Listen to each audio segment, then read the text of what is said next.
बिस्मिल्लाहिर्रहमानिर्रहीम अस्सलाम वालेकुम। Welcome back to my YouTube channel. आज हम लोग अपनी book introduction to statistical theory part 1 Sher Muhammad Chaudhry की बुक से chapter number 4 measures of dispersion movements and skewness का चैप्टर डिस्कस करेंगे, जिसमें आज हमारा टॉपिक है ट्रिम्ड एंड विंसोराइज्ड मेजर्स, जिसकी हमारे पास यहाँ स्टेटमेंट है।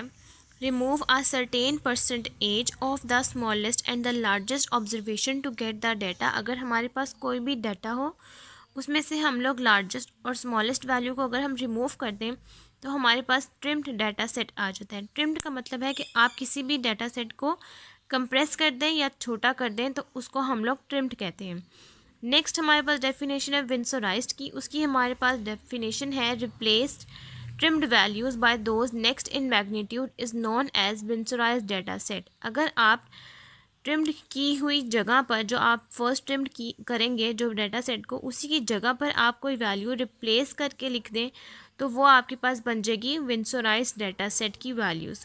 अगर आपने ट्रिम्ड मीन निकालना है, यानी कि ट्रिम्ड का ही मीन निकालना है, तो वो आप कैसे निकाल सकते हैं। The trimmed mean is obtain from the data set after having removing observation below the first quartile of all the observation and above the third quartile Q3।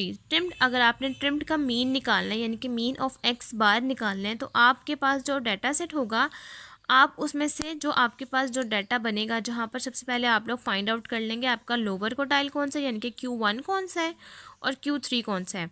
जहाँ पर आपका Q1 लाई कर रहा होगा, उससे पहली जितनी भी वैल्यूज़ हैं आप उसको माइनस कर देंगे, आप उसको कैंसिल आउट कर देंगे, और उसके बाद आप ये फाइंड आउट करेंगे कि आपका Q3 पे कौन सी वैल्यू लाई कर रही है। Q3 पे जहाँ पर आपकी जो वैल्यू लाई कर रही होगी, उस Q3 के बाद वाली वैल्यूज़ को आप लोग माइनस कर देंगे, तो आपके पास यहाँ पर ट्रिम्ड मीन का डाटा सेट आ जाएगा। इस तरीके से आप लोग ट्रिम्ड मीन निकाल सकते हैं। नेक्स्ट है आपके पास विंसोराइज्ड मीन। अगर आपने विंसोराइज्ड का मीन निकालना है तो उसकी हमारे पास यहाँ डेफिनेशन है। The winsorized mean is calculated from the modified data set obtained by replacing each observation from the modified data set obtained by replacing each observation below the first quartile Q1 with the value of the first quartile and each observation above the third quartile with the value of third quartile। आपने अगर विंसोराइज्ड का mean निकालना है तो आप ऐसे निकाल सकते हैं कि आपके पास जो Q1 यानी कि लोअर क्वार्टाइल की जो आपके पास वैल्यू होगी, वही आपने Q1 से पहले रिप्लेस कर देनी है। जहाँ पर आप ट्रिम्ड की वैल्यू को कैंसिल आउट करेंगे, वहीं पर आपने वही Q1 की वैल्यू ऐड कर देनी है। Q1 की जो वैल्यू होगी वही वाली ऐड करनी है।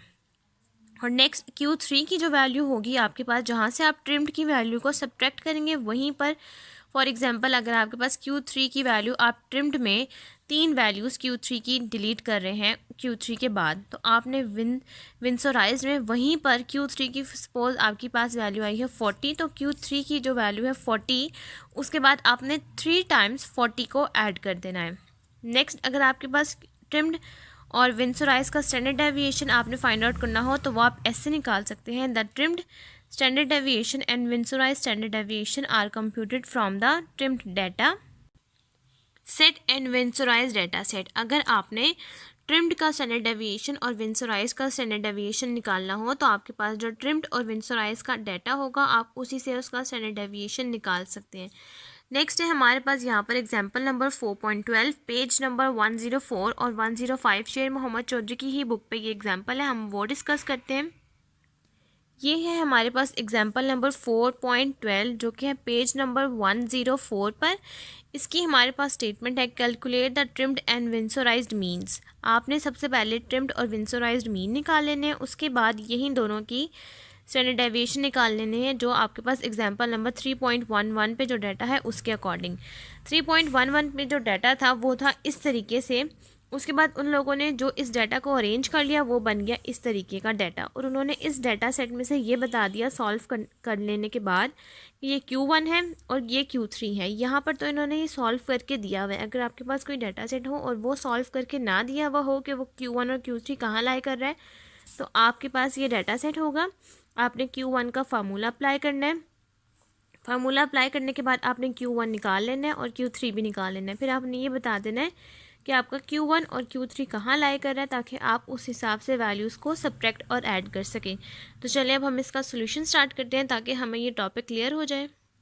तो ये है इसका सोल्यूशन में मैंने सबसे पहले वही डाटा जो हमारे पास अवेलेबल है वो यहाँ लिख लिया और ये बता दिया कि Q1 की वैल्यू है 36 जो कि 3.11 पे मेंशन है और Q3 की वैल्यू है 45। अब इसका स्टेप नंबर 1 मैंने यहाँ ये लिखा कि सबसे पहले हम लोगों ने फाइंड करना है ट्रिम्ड का मीन के लिए मैंने क्या किया कि जहाँ पर आपका Q1 है, जैसे कि यहाँ पर Q1 मेरा लाई कर रहा है 36 के साथ, तो जो इससे पहले जो दो वैल्यूज़ हैं इसको मैंने सब्ट्रैक्ट करी, यानी कि इसको मैंने नहीं लिखा। मैंने वैल्यू स्टार्ट की 36 से और Q3 है आपके पास 40, तो ये जहाँ पर Q3 लाई कर रहा है उसके बाद की जो दो वैल्यूज़ हैं आपने वो भी नहीं लिखनी, जैसा कि मैंने यहाँ पर सिर्फ यहाँ से लेकर यहाँ तक की जो बीच की वैल्यू होगी आपने सिर्फ वही लिख लेनी है। तो सबसे पहले हम लोग फाइंड करते हैं ट्रिम्ड का मीन जिस तरह से आप लोग फाइंड आउट करते हैं आपने सिंपल यही फार्मूला अप्लाई करना है, इसी तरीके से ये फार्मूला अप्लाई करना है।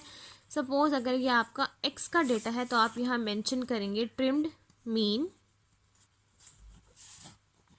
और इसकी जगह आप ये सारी वैल्यूज़ लिख लेंगे जो आपके पास समीशन x की वैल्यूज़ हैं। ये आ जाएंगे 36 प्लस 37 प्लस 39 प्लस 41 प्लस 45 और आप इसको डिवाइड कर देंगे टोटल नंबर ऑफ़ ऑब्जर्वेशंस। ये टोटल वैल्यूज़ हैं 5, तो हम लोग इसको डिवाइड कर देंगे 5 के साथ।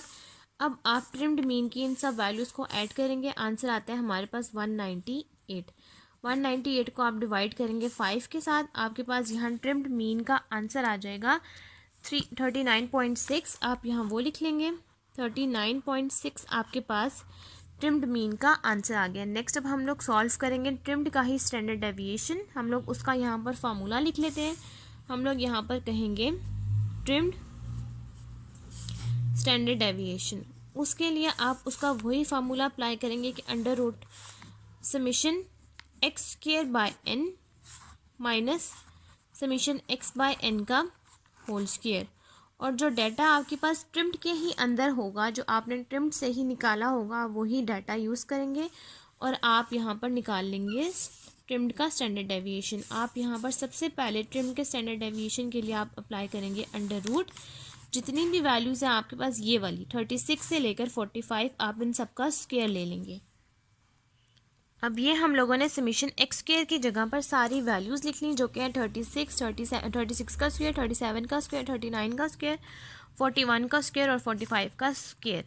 ये मैंने सोन के बीच में यहाँ पर ये तीन वैल्यूज़ हैं, यहाँ पर वो आएंगी। डिवाइड किया इसको एन के साथ यानी कि 5 के साथ, और यहाँ पर समीशन एक्स बाय एन की जगह ये वैल्यू लिख ली। आप ये भी लिख सकते हैं या आप लोग ये सब वैल्यूज़ भी ऐड करके लिख सकते हैं, आपके पास यही आंसर आएगा, तो आप यहाँ पर यही लिख लें। इससे ज़रा क्वेश्चन जल्दी सॉल्व हो जाता है। तो हम लोग इसी का स्क्वायर ले लेंगे। नेक्स्ट पर यहाँ पर हमारे पास वैल्यू आती है इन सबका स्क्वायर लेने के बाद 7892 डिवाइड करेंगे आप इसको 5 के साथ, और यहाँ पर ले लेंगे जब आप 39.6 का स्क्वायर, तो आंसर आ जाएगा 1568.16।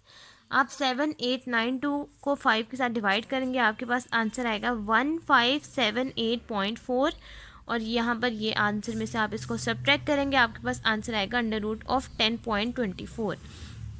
बुक में यहाँ पर आपके पास एक मिस्टेक है, जब इन्होंने यहाँ पर इसका डिवाइड करने के बाद स्क्वायर लिया तो ये आंसर आया, और उसके बाद जब डिवाइड किया तो उनकी वहाँ पर ये मिस्टेक है कि उन्होंने यहाँ पर लिखा है 1598.4, यहाँ पर 9 नहीं, यहाँ पर 7 आता है। बहुत से केसेस में ऐसा हो सकता है कि आपकी बुक में भी मिस्टेक हो, तो ये आप करेक्ट कर लेगा। यहाँ पर 9 नहीं, यहाँ पर 7 आएगा। वो 7 आने के बाद आपका पूरा ओवरऑल आंसर चेंज हो जाएगा, आपका एंड में आंसर आएगा 3.2। ये ट्रिम्ड स्टैंडर्ड डेविएशन का आंसर है, जबकि बुक में हमारे पास यहाँ पर मेंशन है 5.5। 5.5 नहीं, इसका आंसर 3.2 आता है। नेक्स्ट अब हम लोग सॉल्व करते हैं विंसोराइज्ड का मीन और विंसोराइज्ड का स्टैंडर्ड डेविएशन। अब हम लोगों ने यहाँ पर अपना सेकंड स्टेप लिख लिया विंसोराइज्ड मीन और स्टैंडर्ड डेविएशन को सॉल्व करने के लिए हमने यहाँ पर अपना डाटा सबसे पहले लिख लेना है। यहाँ पर उसकी स्टेटमेंट मैंने लिखी है, replace the below two values. Below का मतलब कि पहले की जो दो वैल्यूज़ हैं 36 और 32 और 36 आपने वो रिप्लेस कर देनी है। वहाँ पर आपने पुट कर देनी है फर्स्ट क्वार्टाइल की वैल्यू जो कि है Q1 is equals to 36 and replace the above का मतलब बाद में टू वैल्यूज़ 46 एंड 48। आपने जो 46 और 48 की जो वैल्यू है आपने वहाँ पर थर्ड क्वार्टाइल की वैल्यू पुट कर देनी है जो कि है 45। सबसे पहले मैं आपको वो डाटा लिख के दिखाती हूँ जो कि है हमारा एक्चुअल डाटा। जो कि हमारे पास मेंशन है। मैं यहाँ पर लिख देती हूँ आपको। ये है 32, 36, 36, 37, 39, 41, 45, 46 एंड 48। ये टोटल वैल्यूज़ हमारे पास है 9। ये 9 वैल्यूज़ हैं हमारे पास, और यहाँ पर लाई कर रहा है Q1 और यहाँ पर लाई कर रहा है Q3। उनके कहने का मतलब ये है कि जो दो पहले की वैल्यूज़ आपने ट्रिम्ड में कैंसिल आउट कर दी थी, अब आपने यहाँ पर इन दोनों जगह पर पुट कर देनी है Q1 की ही वैल्यू, जो कि है 36। आपने यहाँ पर इन दोनों जगह पर पुट कर देनी है 36। यहाँ पर भी 36 आएगा और यहाँ पर भी 36 आएगा। और ये जो दो वैल्यू आपने कट कर दी थी ट्रिम्ड में, तो यहाँ पर 46 और 48 की जगह आपने पुट कर देनी है Q3 की वैल्यू, जो कि है 45। दोनों जगह पर आ जाएगा 45 की वैल्यू। अब हम एक्चुअल डेटा सेट को नीचे यहाँ पर लिख लेते हैं, जो कि हमारा विंस और राइस का डाटा बन जाएगा, जो कि आएगा हमारे पास 36, 36, 36, 37, 39, 41, 45, 45 और 45। ये हमारे पास जो डाटा बना है, ये बना है विंस और राइस डाटा सेट का। इसी से हम लोग मीन और इसी से हम लोग स्टैंडर्ड डेविएशन निकालेंगे। सबसे पहले हम इस पूरी वैल्यूज़ को यहाँ लिख लेते हैं, जो कि हमारे पास आ जाएंगे समीशन एक्स की वैल्यू। सपोज कर लेंगे ये विंस और राइस की एक्स की वैल्यूज़ हैं यहाँ पर। अब आप इन सब वैल्यूज़ का सम ले लेंगे। सब वैल्यूज़ आएंगी 36 से लेकर 36 प्लस सो ऑन टू 45, यहाँ तक की सारी वैल्यूज़ आ जाएंगी। और ये टोटल वैल्यूज़ हैं 9, तो आप इनको डिवाइड कर देंगे 9 के साथ। अब आप इन सब वैल्यूज़ को ऐड करेंगे, आपके पास यहाँ आंसर आ जाएगा 360। और जब आप 360 को 9 के साथ डिवाइड करेंगे, आपके पास आंसर आता है 40। तो आपके पास यहाँ पर विंस और राइस के मीन का आंसर आ गया 40। अब नेक्स्ट हम लोग सॉल्व करेंगे विंस और राइस का ही स्टैंडर्ड डेविएशन। उसका हम लोग यहाँ फार्मूला लिख लेते हैं, जो कि है summation under root of summation x square divided by n minus summation x by n का होल स्क्वायर। अब हम लोग यहाँ पर समीशन एक्स स्क्वायर यानी कि इसी वैल्यूज़ का हम लोग स्क्वायर लेते जाएंगे लाइन वाइज, और उसके बाद जो समीशन एक्स बाय एन यानी कि यहाँ पर जो हमारे पास 40 है, हम यहाँ पर 40 का स्क्वायर ले लेंगे, जो कि आ जाएगा 1600। यहाँ पर हम लोग यहाँ वो लिख लेते हैं, यहाँ लिखेंगे विंस और राइस standard deviation is equals to under root of, यहाँ पर ये जो सारी वैल्यूज़ हैं आपके पास एक्स की, आप इन सब का स्क्वायर ले लेंगे 36 square plus so on to 45 square divided by 9 minus 40 का square. Summation x by n आपके पास आंसर है 40, तो आप यहाँ 40 का ही स्क्वायर ले सकते हैं, जो कि आपके पास आंसर आएगा 1600। यहाँ पर अब हम इन सब वैल्यूज़ का स्क्वायर ले लेते हैं, देखते हैं कि हमारे पास क्या आंसर आता है।